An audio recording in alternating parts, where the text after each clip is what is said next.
मेरी पिछली वीडियो में मैंने आपको बताया था कि आकाशदीप ने आत्महत्या कर ली है, जो आज तक मैं एडिटर थी। उनकी मौत बहुत दुखद है। इसके बारे में लगातार मेरी चर्चा जारी है, उनके कई दोस्तों से, पुलिस वालों से, सोशल मीडिया पे जो उनके जानकार हैं उनसे मैंने बहुत सी बातें की।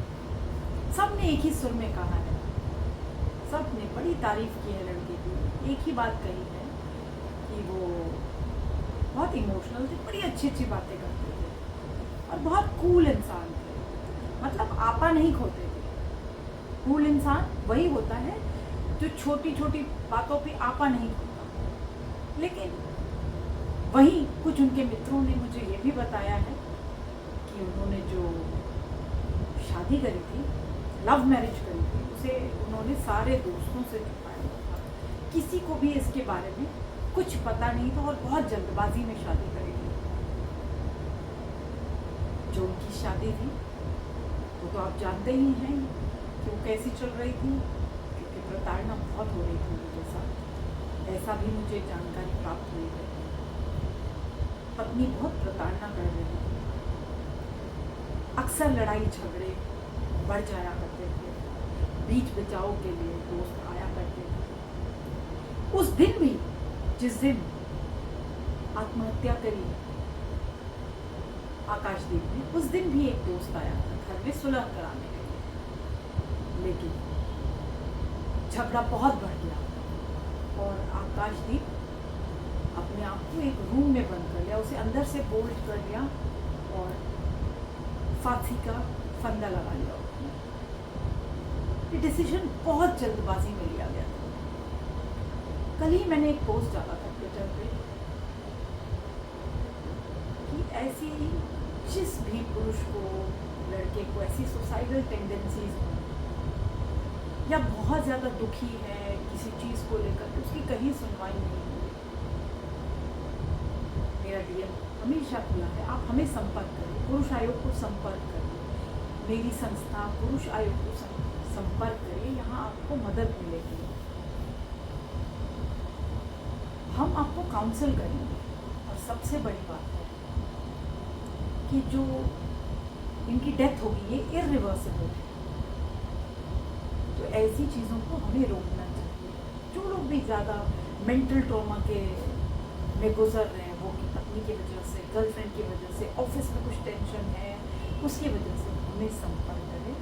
हम उन्हें गाइड करेंगे, हमें उन्हें काउंसल करेंगे, जिससे कि हम कुछ जाने बचा सकें। After all, male lives matter too. Men are human, मर्द को भी दर्द होता है। और सबसे बड़ी बात, आत्महत्या कोई सोल्यूशन नहीं। उस माँ बाप के बारे में सोचिए जिन्होंने अपना 31 साल का जवान बेटा, जो कि अभी अभी उसका काम शुरू हुआ था, आज तक पे अच्छा चल रहा था, वो जो सेलिब्रिटीज़ हैं उनके इंटरव्यू करते थे, मस्त जा रहे थे इंटरव्यूज में। आखिर क्या मजबूरी रही हो, इतना क्यों परेशान हो गए वो, इतना कैसे ब्रेक डाउन हो गया। किसी दोस्त से उन्होंने कोई चर्चा नहीं करी, जो उनके करीबी दोस्त थे। उनको शौक लगा है आत्महत्या के बाद, सन्नाटा से छा गया।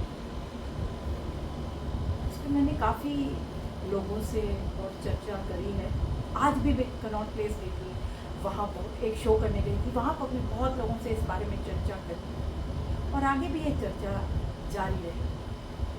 आकाशदीप को न्याय दिलाना अब हमारी जिम्मेवारी है, हम सब की जिम्मेवारी है। अभी तक कोई एफआईआर नहीं हुई। दोस्तों, जब भी कोई लड़की आत्महत्या करती है, लड़के के पूरे परिवार को, यहाँ तक कि एक्सटेंडेड फैमिली को भी हम उठा के ले आते हैं, जेलों में ठूसते हैं। बुआ, मामा, ताई, चाचा, बहनें, भाई, माँ बाप, सबको ले आते हैं। लेकिन जब एक लड़का मरता है उसकी आत्महत्या होती है तो FIR भी नहीं दर्ज होती। जिस परिवार ने जवान बेटा खोया है उनकी तो सुध-बुध खो गई है। ये घड़ी है उनके साथ खड़े होने की, ये घड़ी है कुछ सवालों के जवाब मांगने की। आखिर पत्नियां कब तक प्रताड़ना करती रहें और कब तक पति मरते रहें? कब तक ये समाज मूक दर्शक बनकर के देखता रहेगा? अगर हम लड़कियों की बातें करते हैं, इस देश की बेटियों की बातें करते हैं, उनके साथ हमारी सारी संवेदनाएं होती हैं, तो क्या बेटों के साथ हमारी संवेदनाएं नहीं होनी चाहिए? बिल्कुल होनी चाहिए। मर्द को भी बहुत दर्द होता है और इस विषय में हमें मेन की बात पुरजोर तरीके से रखनी चाहिए। मेन की बात के ऊपर हमने कई कार्यक्रम किए हैं, आगे भी करती रहूंगी, आपका सहयोग चाहिए। अब मैं आपको आज की 2 और घटनाओं के बारे में बताती हूँ।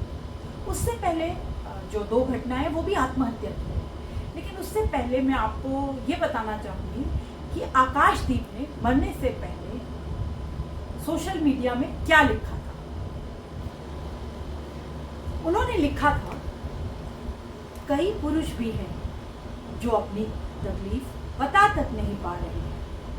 कोई उनके लिए एक पोस्ट छोड़िए, लाइन तक नहीं लिख रहा, बात तक नहीं कर रहा, बाकी तो ऑल इज वेल। देखिए कितना डीप मीनिंग है इस पोस्ट का। उन्होंने अपनी विवशता इस प्रकार सामने रखी है कि वो बहुत विवश हैं, अपनी बात कहें तो कहें, किसे कहें, क्योंकि यहाँ पर कोई पटल नहीं है पुरुषों के लिए, कोई मेंस कमीशन नहीं है, ना ही जो कानून है वो जेंडर न्यूट्रल है। अगर वो पति या बॉयफ्रेंड है, वो कुछ बात रखना चाहे, उसके साथ मारपीट हो रही है, एसिड अटैक हो रहा, अभी पीछे ही एक लड़का एसिड अटैक से मर गया था, तो उसके परिवार वाले या वो खुद अपनी बात कहीं रखना चाहे तो कोई पटल नहीं है इस देश में, ना ही कोई कानून है लड़कों। बहुत ज्यादा है पुरुष समाज के साथ, जरा सोचिए इस बात। अब मैं आपको बताती हूँ 2 और घटनाएं जो घटी हैं जहाँ पे पुरुषों ने आत्महत्या करी है। उत्तर प्रदेश के मुरादाबाद पुलिस अकादमी में तैनात 25 वर्षीय जवान सूरजपाल ने पंखे से लटककर जान दे दी। परिजनों का आरोप है कि उन्नाव की एक लड़की मृतक को लगातार ब्लैकमेल कर 25 लाख रुपए की मांग कर रही थी। दोस्तों, एक और घटना है उत्तर प्रदेश की, मैं आपको बताना चाहती हूँ। वहां पे भी एक पुरुष ने आत्महत्या करी है। संभल जिले में तैनात सिपाही रजत ने पत्नी से विवाद के चलते खत्म कर लिया अपना जीवन। दादा का रो रो कर बुरा हाल है। रजत बिजनौर जिले के रहने वाले हैं, उनकी पत्नी भी यूपी पुलिस में थी। बड़ा सवाल ये है कि ये सिर्फ आंकड़े बन करके रह जाते हैं NCRB में कि पुरुषों की जो हस्बैंड्स की जो सुसाइड रेट है वो 3 गुना है। उस सुसाइड डेटा में एक और ऐड ऑन हो गया, बस हमें कोई फर्क नहीं पड़ता। हम हर बार सिर्फ इस बात को सुनते हैं और फिर भूल जाते हैं। इस पे कोई एक्शन नहीं हो रहा, इस पे कोई कार्रवाई नहीं हो रही। आप सबके सहयोग के साथ इस बात को पार्लियामेंट के तक पहुंचाना चाहते हैं।